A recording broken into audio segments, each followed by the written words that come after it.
ډیورنډ کرښه افغانستان او پاکستان انتر پوځي اخوډه به رسېدلې طالبان څه وایي؟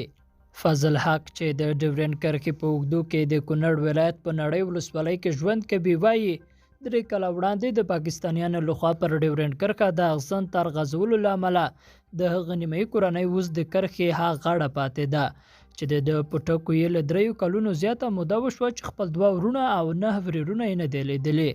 فضل حق زیاتوي اوس د پاسپورت د اخیستو او د پاکستان د ویزې ترلاسه کولو توان نه لري چې پاکستان ته د خپل کورنۍ لیدو ته ورشي. فضل حق وایي پاکستانیانو هغه ځمکې لاندې کړي چې د افغانستان وې. زما نیمایي کورنۍ د کرښې هاخوا ده. 3 کاله کېږي خپله کورنۍ مې نه ده لیدلې. هغه مو خپله خاوره ده. په خپلو سترګو مې لیدل چې د افغانستان په خاوره یې کرښه وایسته. په لومړي سر کې طالبانو له افغان ځواکونو سره پکې جګړه وکړه چې بیا پاکستانیانو اغزن تر پکې تیر کړ. په افغانستان کې د جمهوریت نظام تر نسکېدو وروسته د ډیورنډ د کرښې په اړه بحثونه یو ور بیا د افغانستان او پاکستاني د رسنیو په سرټکو کې اوښتي دي. په دې وروستیو کې د ننګرهار، کندهار او ځینو نورو سیمو کې د ډیورنډ د کرښې په اوږدو کې د طالبانو او پاکستاني ځواکونو ترمنځ نښتې شوي دي.